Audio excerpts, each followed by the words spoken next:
우리의 장래 희망이라는 제목으로 말씀을 전하겠습니다.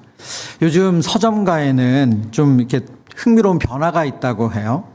이전에는 더 빨리, 더 높이, 더 멀리 이런 그런 주제로 향하는 자기계발서들이 베스트셀러의 주류가 되었다고 합니다. 그러니까 많은 자기계발서들, 그래서 갓생이라고 하잖아요. 새벽부터 일어나서 밤늦게까지 상당히 자기 훈련을 하고 여러 가지 다양한 일들을 하는 것. 그런 자기계발서들이 베스트셀러가 주류였는데 최근에는 자기 배려, 곧 자신을 돌보고 삶의 의미를 찾는 책들이 더 인기를 끌고 있다고 합니다. 그래서 한 신문 칼럼에서 이러한 흐름을 이렇게 분석했어요. 무한 경쟁에서 지친 30, 40 세대가 이제는 성공이 아닌 삶 그 자체의 의미를 두기 시작했다. 치열하게 달려왔지만 남은 것은 성취감이 아니라 허무와 피로이기 때문에 사람들이 이렇게 묻기 시작했다는 거예요. 과연 뭐가 진짜 행복한 거지? 내 인생의 궁극적인 목적이 뭐지? 소망이 뭐지? 그런 질문을 한다는 거예요. 어떻게 빨리 성공할까? 어떻게 빨리 돈을 벌까? 물론 이런 흐름도 여전히 있지만 이전엔 그것이 대세였다면 그것보다 진짜 행복한 게 뭐지? 내 인생의 궁극적인 소망이 뭐지? 이런 질문들을 사람들이 하고 있다는 거죠. 이 질문은 세상 사람들만의 것이 아니죠. 신앙인인 우리도 이 세상에서 요동치고 내일을 예측하기 어려운 현실 속에서 정말 흔들리지 않는 소망을 갈망하고 찾습니다. 오늘 우리가 함께 묵상할 19장, 요한계시록 19장 6절에서 9절의 말씀이 그것에 대한 궁극적인 소망에 답을 주고 있어요. 오늘 사도 요한은 하늘에서 들려오는 우레 같은 할렐루야 찬양을 목격합니다. 그 소리는 단순한 기쁨이 아니라 이 역사의 모든 악과 불의가 무너지고 하나님의 구원이 완성되는 순간이죠. 정말 너무너무 기쁜 환희와 그런 모든 것이 완성되는 그 기쁨의 잔치가 열렸습니다. 그리고 그 기쁨의 절정의 한 장면이 바로 어린 양이신 그리스도와 신부된 교회가 연합하는 혼인잔치로 오늘 성경은 묘사하고 있습니다. 결혼식 주례할 때 저는 그런 표현을 좀 부끄러워서 잘 못하는데 우리 주례하시는 분들 가끔 이런 말씀을 하세요. 오늘 신랑은 세상에서 가장 행복한 남자입니다. 왜냐하면 세상에서 제일 아름다운 신부와 결혼하니까요. 저는 한 번도 주례하면서 해본 적이 없습니다. 그런데 간혹 이런 말씀 하시는 경우가 있잖아요. 그런데 역설적으로 장차 우리 모두가 그렇게 될 것이라는 거예요. 예수님께서 우리를 가장 아름다운 신부로 맞이하시기를 기뻐하시는 그 신랑이 되겠다고 약속하셨고 그것이 요한계시록 19장에 성취되는 장면으로 오늘 우리에게 보여주고 있습니다. 그런 의미에서 저와 여러분은 모두 신부로서 어린 양 대신 신랑 대신 그 그리스도와 그리스도의 혼인잔치에 초대받은 사람들인 줄 믿습니다. 그리고 이것이 오늘의 삶의 문제와 오늘의 삶의 고난을 해결할 수 있는 힘이고 소망이 된다는 거예요. 오늘 이 말씀 가운데 담겨 있는 그 영적인 비밀과 그리고 그 소망과 기쁨을 함께 나누길 원합니다. 첫 번째, 오늘 성경 우리에게 이렇게 말씀합니다. 우리의 미래는 뭐라고요? 잔치다. 우리의 미래는 잔치래요. 요한계시록 19장 6절의 말씀인데요. 요한계시록 19장 6절. 또 내가 들으니 허다한 무리의 음성과도 같고 많은 물소리와도 같고 큰 우레소리와도 같은 소리로 이르되 할렐루야 주 우리 하나님 곧 전능하신 이가 통치하시도다. 이것은 하나님을 대적하던 요한계시록에서 하나님을 대적하는 성을 바벨론이라고 말하죠. 그 큰 성 바벨론이 완전히 무너진 직후에 바로 앞장에서 18장에서 이 큰 성 바벨론이 무너지잖아요. 그 직후에 울려 퍼지는 승리의 찬양입니다. 성경 속 바벨론은 단순한 한 도시가 아니라 하나님보다 자신을 높이고 사람을 억압하고 세상을 지배하려는 세속적인 가치관과 체제를 상징하죠.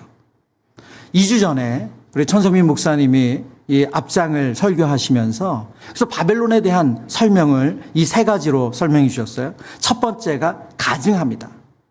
이 성경 요한계시록에서 말하는 이 큰 성 바벨론은 가증함의 상징이라고 했습니다. 다른 사람의 고통과 희생을 자신의 이익과 쾌락의 재료로 삼는 태도예요. 여러분, 보이스피싱, 얼마나 보이스피싱이 심합니까? 예. 여러분 중에도 당해보신 분이 있을 거예요. 저도 뻔했습니다. 예, 수년 전에 제가 주일 예배 설교를 준비하고 있는 여름이었어요. 예, 여름에 이제 1년에 한두 번씩 주일 예배 설 기회가 있는데 토요일 날 설교를 준비하고 있는데 갑자기 저희 큰아이 울음소리로 전화가 온 거예요. 아빠!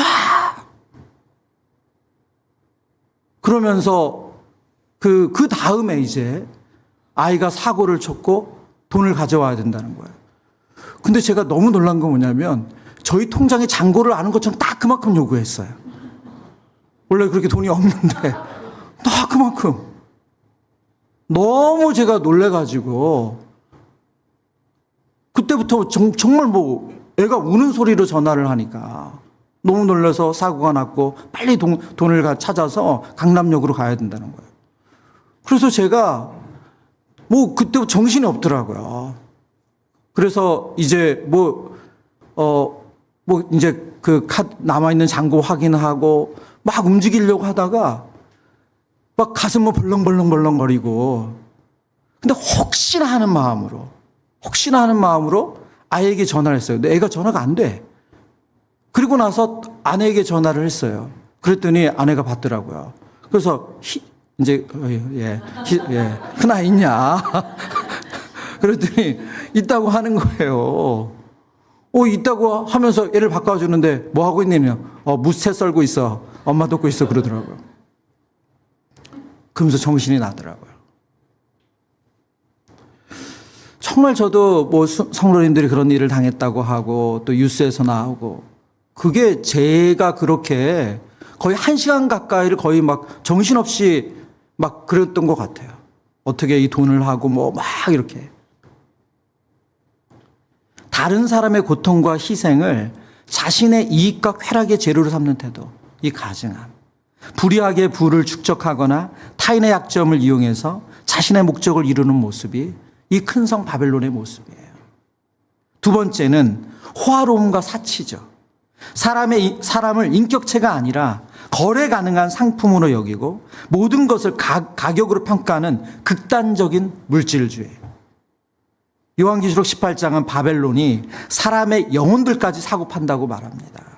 오늘날에도 사람의 내면적 가치보다 스펙이나 성과로만 평가하는 문화가 우리 안에 정말 깊이 뿌리 박혀 있죠. 세 번째 바벨론의 모습은 오만함이라고 했어요. 나는 여왕이요 과부가 아니다. 이렇게 스스로 말하면서 결코 심판당하지 않을 것처럼 착각하는 교만한 모습. 자신의 힘과 지혜를 절대시하고 회개의 필요성을 느끼지 않는 모습. 이 오만함이 큰 성 바벨론의 모습이다. 여러분, 이 세 가지 가증함, 사치, 오만은 오늘도 세상의 소음이 되어서 우리의 귀를 가득 채우고 있습니다. 더 가져야지 행복하다. 더 높아져야지 행복하다. 너 자신을 지켜라. 너 자신을 더 사랑하고 지켜라. 그러나 요한계시록 19장은 오늘 이 큰 성 바벨론의 소음을 압도하는 메시지를 줍니다. 뭐라고 말씀하셨어요? 주 우리 하나님 곧 전능하신 이가 통치하시도다. 큰 성 바벨론의 목소리는 다 사그라들고 하나님의 통치하심이 그 하나님을 찬양하는 소리가 가득합니다. 이 우레 같은 할렐루야는 단순한 기쁨의 함성이 아니라 이 세상의 교만의 체제가 완전히 무너지고 하나님의 심판이 공의롭게 진행되는 것을 보여주는 거죠. 그래서 오늘 본문에서 반복적으로 말합니다. 주 우리 하나님 곧 전능하신 이가 통치하신다. 할렐루야. 여러분, 살다 보면 불의함에 마음이 상할 때가 있어요. 성실하게 했는데 성실함의 그 대가가 정말 온전히 우리의 열마를 오는 것이 아니라 그렇지 못한 상황을 맞이할 때, 그리고 정말 누군가가 파놓은 그 덫에 빠져서, 함정에 빠져서 우리가 허우적거릴 때가 있습니다. 그런데 오늘 하나님께서 그 모든 큰 성 바벨론이 만들어 놓은 이 체계가 완전히 무너지고 하나님의 공의로움이 드러나는 그날이 있다는 거예요. 주 우리 하나님 곧 전능하신 이가 통치하시는 그 완전한 날을 우리에게 허락하신다고 약속하십니다. 그리고 이어서 7절 전반부에 이렇게 막 노래하죠. 우리가 즐거워하고 크게 기뻐하며 그에게 영광을 돌리세. 어린 양의 혼인 기약이 이르렀고 그의 아내가 자신을 준비하였으므로. 여러분 이 앞부분만 보면 우리가 즐거워하고 크게 기뻐하며 그에게 영광을 돌리세. 우리가 정말 그러면 다 두려움, 심판에 대한 그런 두려움이죠. 근데 오늘 성경은 우리에게 이 종말의 때를 뭘로 설명하고 있습니까? 잔치로 설명한다는 거예요. 파티로 설명한다는 거예요. 재난 영화가 아니라 혼인 잔치예요. 그것도 평범한 잔치가 아니라 어린 양 대신 그리스도와 신부된 교회가 영원히 연합하는 혼인 잔치로 설명하고 있습니다. 이것이 바로 말씀이 복음이 주는 소망인 줄 믿습니다. 그래서 성도의 미래는 초상집이 아니라 잔치집이에요. 마지막 날 우리가 주님 앞에 서는 날을 우리가 기대하면서 그날을 기다리는 우리의 마음은 공포에 떨면서 심판을 기다리는 것이 아니라 신랑 되신 예수님이 우리를 맞이하러 오시는 그 잔칫날, 그 혼인잔치를 기대하는 것입니다. 고대 유대인의 혼인잔치는 4단계로 진행이 되는데요. 이전에도 한번 설교 시간에 나눈 적이 있습니다. 첫 번째는 정혼이에요. 그래서 요셉과 마리아가 정혼하였더라 이렇게 말씀하잖아요. 그거는 결혼과 준하는 겁니다. 근데 그러고 나서 바로 이 같은 집에 사는 게 아니에요. 이 정혼이 먼저 있고요. 그 다음은 신랑이 떠납니다. 신부와 같이 살 집을 준비하는 기간이에요. 떠나요. 신랑이 떠나면 신랑은 아버지와 함께 신부와 거할 집을 준비합니다. 그 다음은 기다리는 시간이죠. 신부가 신랑이 자신을 데리고 오기까지 기다리는 시간이 있어요. 그런데 이 기다림의 때가 언제까지인지는 알 수 없어요. 그 집이 준비돼야지만 신부를 데려올 수 있으니까. 그리고 마지막 신랑이 오는 거예요. 이게 재림이죠. 신랑의 재림입니다. 신랑의 밤중에 나팔 소리와 함께 나타나서 신부를 데리고 성대한 혼인잔치를 여는 것. 이것이 이 유대의 이제 결혼의 완성이에요. 이 4단계를 거칩니다. 오늘 성경은 우리에게 바로 이런 유대인들의 결혼 예식의 이 과정을 통해서 우리에게 설명하고 있는 거예요. 예수님을 믿고 구원받는 순간 우리는 그리스도와 정혼한 신부가 되죠. 그래서 우리 주님께서 뭐라고 말씀하세요? 너희를 위해 거처를 예비하러 간다. 너희를 위해 거처를 예비하러 간다. 내 아버지 집에는 거할 곳이 많다. 말씀하세요. 그리고 지금은 우리가 그 신랑 되신 예수님께서 다시 오실 날을 기다리는 시간이죠. 근데 이 기다리는 시간은 막연한 시간이 아니라 반드시 성취될 것을 향한 설렘으로 기다리는 거죠. 왜요? 왜 그렇습니까? 신랑이 나를 위하여 너무나도 좋은 집, 그 집을 신랑의 아버지와 함께 준비하고 있잖아요. 내가 이제 그 집에 가서 내가 사랑하는 신랑과 함께 사는 거잖아요. 그러니까 신랑이 데려올 날을 두렵게 기다리는 게 아니죠. 예, 너무너무 기대감을 가지고 설레는 마음으로 기다리는 거예요. 오늘 성경은 우리에게 바로 우리에게 마지막 날은 이런 소망의 날이라고 말씀하고 있습니다. 우리의 미래는 무서운 재앙이 아니라 기쁨과 사랑과 그 영광이 넘치는 혼인잔치를 기다리는 날인 거죠. 제가 지금 이게 우리가 이 글로 이것을 읽고 또 듣기 때문에 우리에게는 이렇게 막 그렇게 지금 제가 뭐 주님 다시 오실 날이 혼인잔치고 이래도 막 와닿으시잖아요. 와닿으세요?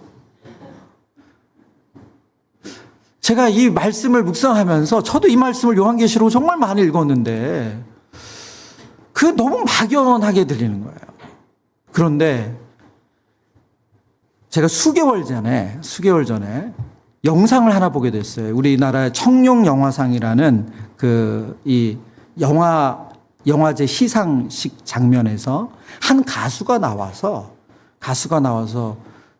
이제 축하 무대를 하는 거잖아요. 특별 공연 같은 거 하잖아요.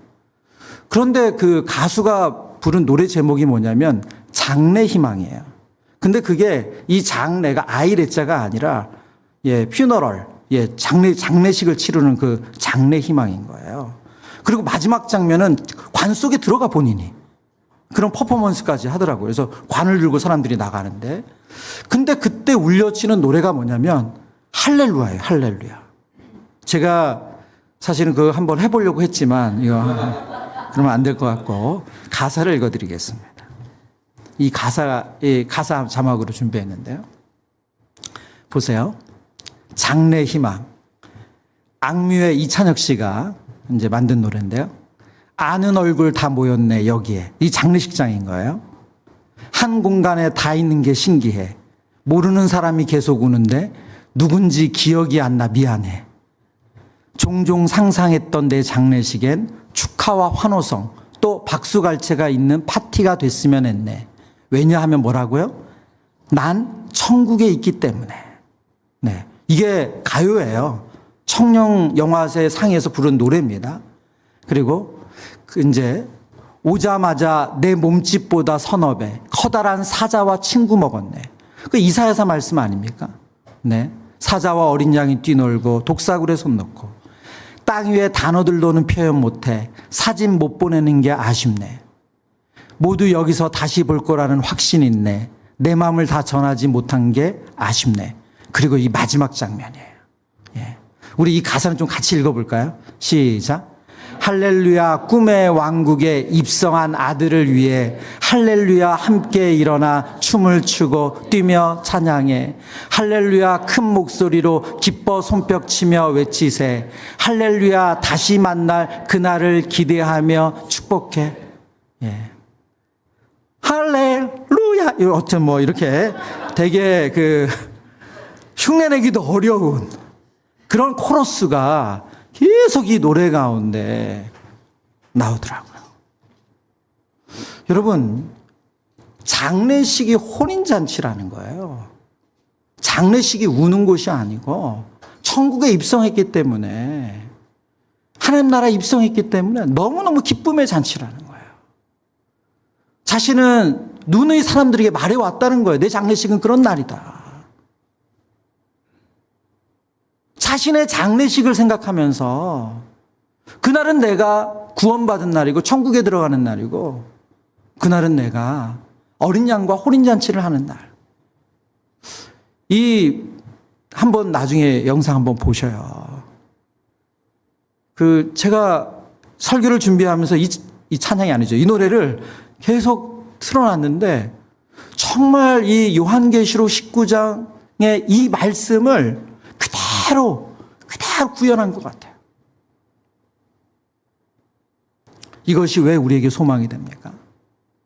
우리의 마지막, 우리의 결론이 잔치라는 거예요. 우리의 인생의 결론이 승리라는 거예요. 우리의 인생의 결론이 어린 양의 혼인잔치에 참여해서 그리스도의 신부가 되는 거예요. 우리가 이 땅에서 엎치락뒤치락 합니다. 우리 스스로가 너무 부끄러울 때도 있고 수치심을 느낄 때도 있고 돌아보니 뭐 했나 하는 그런 생각이 들 때도 있고, 그리고 앞을 생각함이 너무 암담하게 느껴질 때도 있어요. 근데 하나님께서 우리의 미래를 잔치로 계획하셨어요. 여러분, 이 소망을 가지고 오늘 사시길 축복합니다. 두 번째, 오늘 성경은 신부답게 단장하라고 말씀하세요. 요한계시록 19장 7절입니다. 우리가 즐거워하고 크게 기뻐하며 그에게 영광을 돌리세. 어린 양의 혼인 기약이 이르렀고 그의 아내가 자신을 준비하였으므로. 이 본문에 보시면 그의 아내가 자신을 준비하였다라고 말하고 있잖아요. 이 무슨 뜻입니까? 이 기다림은 단순히 시간이 지나기를 참고 버티는 그런 인내의 시간이 아니라는 거예요. 성경이 말하는 어린 양의 혼인잔치를 기다리는 이 시간은 적극적으로 준비하는 시간이에요. 앞서 말씀드린 것처럼 우리 유대인들의 고대 혼인잔치에서 정혼을 하고 그 다음에 신랑이 아버지의 집을 가서 신혼집을 준비하고 그러는 그 기다림은 신부는 뭐 하냐 그러면 단장을 해요. 예, 단장을 해요. 신랑을 만나서 혼인잔치를 할 때 정말 자신이 가장 아름다운 모습으로, 가장 정결한 모습으로, 가장 순결한 모습으로 신랑이 봤을 때 정말 그렇게 황홀할 수 있는 그 모습으로 자신을 단장하는 시간이 그 기다림의 시간이에요. 오늘 성경 우리에게 동일한 모습을 가지고 설명하고 있는 거죠. 우리의 기다림도 그거라는 거예요. 단순히 이 땅의 고통을 참고 견디는 시간이 아니라 주님을 만날 그 시간을 우리가 신부로서 단장하는 시간이라는 거예요. 그런데 오늘 성경은 우리에게 이 설명을 하면서 그의 아내가 자신을 준비하였으므로라고 말하는데 여기에 있어서 이것이 우리의 힘으로만 되어지는 것이 아니고 하나님의 은혜 안에 변화되는 시간으로 설명하고 있습니다. 요한계시록 19장 8절의 말씀인데요. 19장 8절 우리 같이 한번 읽어보겠습니다. 그에게 빛나고 깨끗한 세마포 옷을 입도록 허락하셨으니 이 세마포 옷은 성도들의 옳은 행실이로다 하더라. 아멘. 여기서 보면 세마포 옷을 입도록 허락하셨다 말씀하셨어요. 이 허락하셨다는 단어가 헬라어로 에도테라는 단어인데 이 단어가 수동태로 쓰였어요. 신부가 이 옷을 스스로 만들어 입은 것이 아니라 하나님이 선물로 주셨다는 거예요. 이것이 복음입니다. 우리 스스로 거룩을 만들어내는 것이 아니라 거룩의 옷을, 그 세마포를 하나님이 우리에게 준비해 주셨어요. 어떻게 해요? 그리스도의 의를 우리에게 입혀주심으로 우리에게 주신 것이죠. 그런데 오늘 본문은 이어서 이렇게 말씀합니다. 이 옷을 성도들의 옳은 행실이라고도 부른대요. 이 단어는 헬라어로 디카이 오마타라는 헬라어를 썼거든요. 이 의롭다라는 뜻인데 이것은 구체적이고 실제적인 의로운 행동들을 표현할 때 이 단어를 썼습니다. 구원의 옷은 은혜로 입었지만 그 옷이 빛나고 깨끗하게 유지되는 것은 우리의 삶 속에서 순종과 사랑으로 행위로 드러나는 것이라는 설명이죠. 그러나 분명히 여기서 우리가 되게 주의해야 될 것은 은혜와 행위를 마치 50대 50 비율로 보는 것은 오늘 성경을 바르게 이해하는 것이 아닙니다. 은혜와 행위는 경쟁의 개념이 아니기 때문에 그렇습니다. 은혜 없는 행위는 위선이죠. 그리고 행위 없는 은혜는 값싼 은혜입니다. 하나님의 은혜가 뿌리라면 우리의 옳은 행실은 그 뿌리의 당연한 열매, 뿌리에 대해서 맺혀지는 열매인 거죠. 뿌리가 없는 열매가 있을 수 없듯 열매 없는 뿌리도 건강하다고 말할 수가 없습니다. 빌립보서 2장 13절에 뭐라고 말씀하세요? 이렇게 말씀하시죠. 너희 안에서 행하시는 이는 하나님이시니 자기의 기쁘신 뜻을 위하여 너희에게 소원을 두고 행하게 하시나니. 무슨 말씀입니까? 신부의 준비조차도 하나님의 은혜가 먼저 우리에게 있기 때문에 이루어질 수 있다는 거예요. 그러나 동시에 그 은혜에 합당한 우리의 반응, 순종, 사랑의 행위가 뒤따르는 것이죠. 그렇다면 구체적으로 세마포 옷을 짜는 옳은 행실은 무엇인가? 그것은 요한계시록 전체적인 맥락에서 보면 바로 반바벨론적인 선택입니다. 반바벨론적인 선택. 바벨론의 방식은 힘 있는 자가 이기는 것이죠. 돈, 권력, 성공을 위해서라면 거짓도 불사하는 거예요. 사람을 비인간적으로 대하는 거예요. 사람을 수단으로 대하는 겁니다. 그리고 하나님보다 자신을 높이는 거예요. 그런데 이 반바벨론적인 선택이 바로 세마포 옷을 짜는 옳은 행실이라는 거예요.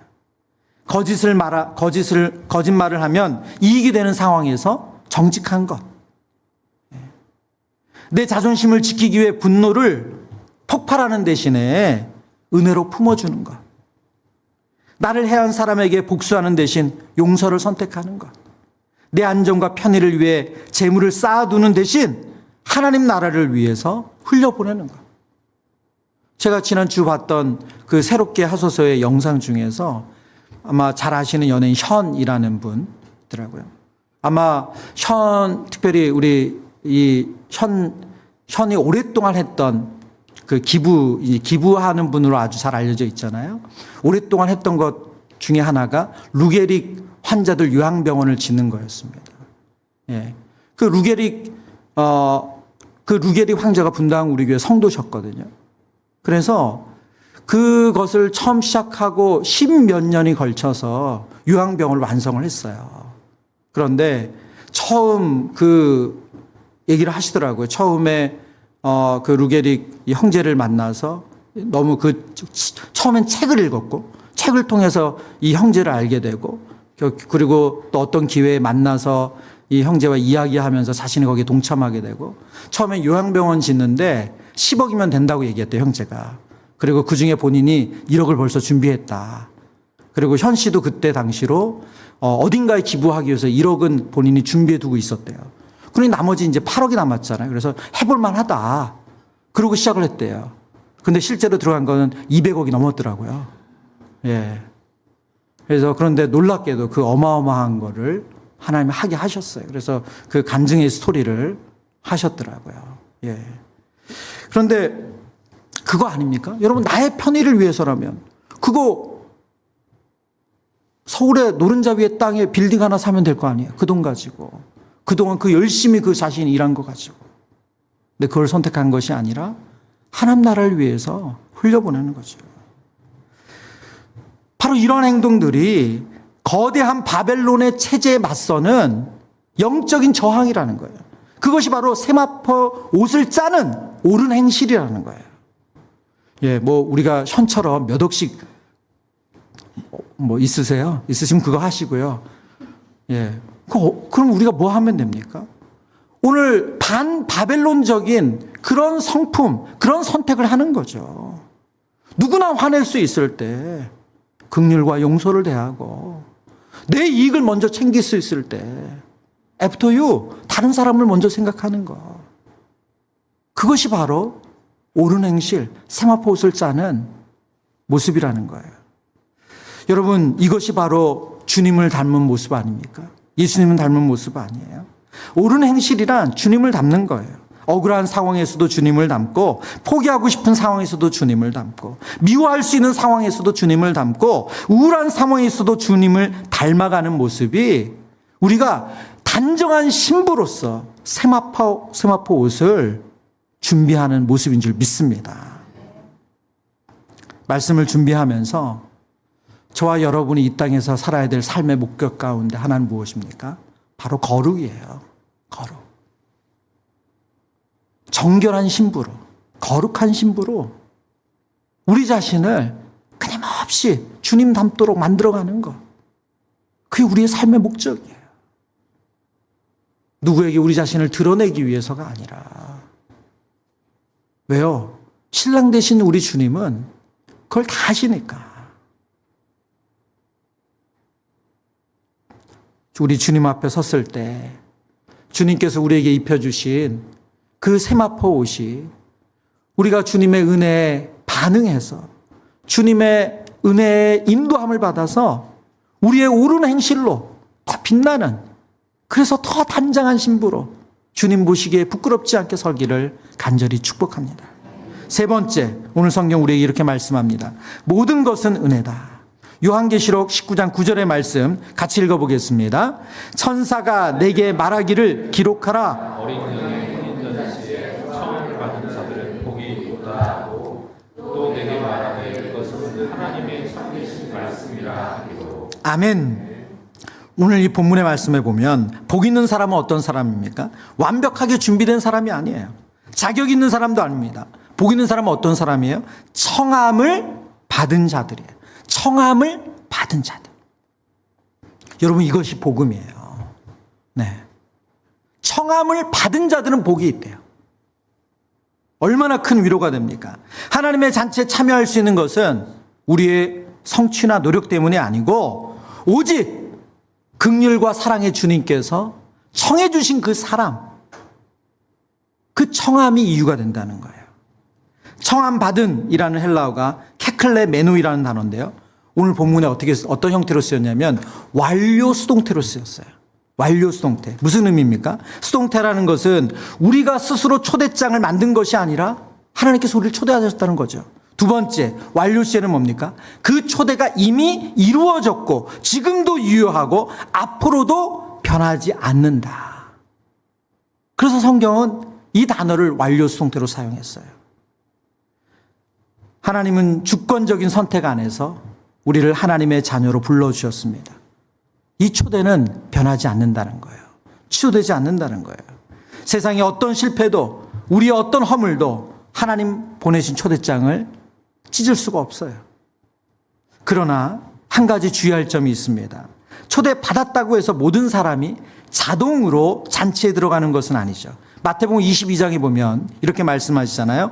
청함을 받은 자는 많되 택함을 입은 자는 적으니라. 요한계시록이 말하는 이 청함은 단순한 문자로 그대로 초대장이 아니라 성령 안에서 믿음으로 일으키고 끝까지 지켜주시는 구원의 부르심을 말합니다. 그래서 하나님의 참된 초대는 반드시 믿음과 순종의 열매를 동반하게 되어 있어요. 그렇기에 청함받았다는 사실은 성도에게 두 가지를 동시에 줍니다. 첫 번째는 우리에게 깊은 안도감을 주죠. 구원은 하나님의 주권적인 은혜로 시작됐고 완성되었기 때문에 우리에게 깊은 안도감을 줘요. 두 번째는 거룩한 책임감을 줍니다. 은혜에 합당하게 살아야 한다. 이 두 가지를 준다는 거예요. 여러분, 오늘 청함으로 복 있다 말씀하시는 주님, 이게 바로 바벨론의 모습, 세상의 모습과 다른 거죠. 왜요?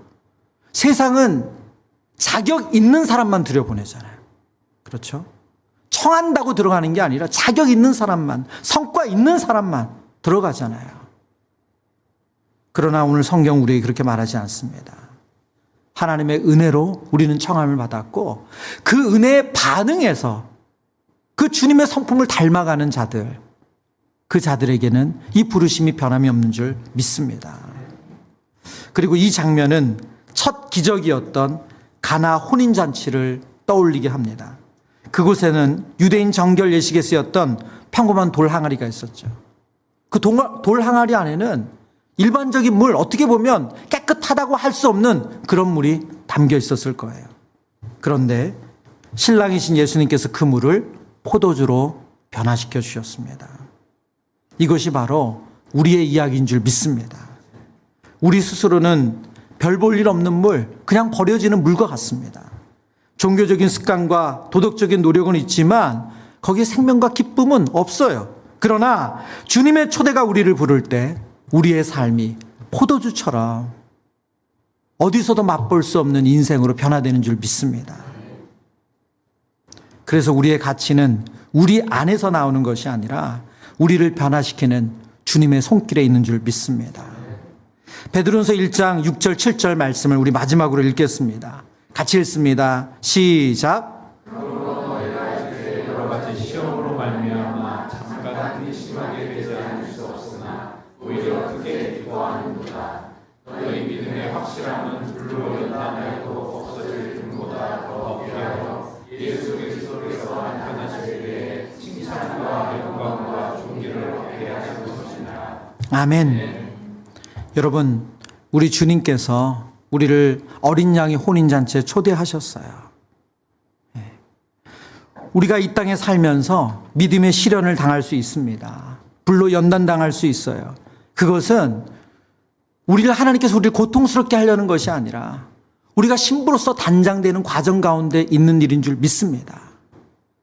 주님 다시 오실 그날, 주님이 우리를 부르실 그날, 우리를 다시 만날 그날을 기다리는 우리의 마음에 잔치를 기다리는 마음으로, 그리고 우리 주님께서 은혜로 불러주심에 대한 감사의 마음으로, 그리고 이 땅 가운데서 주님 앞에 예쁘게, 정말 아름답게, 거룩하게, 순결하게, 정결한 모습으로, 부끄럽지 않은 모습으로 살다가 주님 앞에 서고자 하는 그 아름다운 모습으로 우리가 서기를 축복합니다.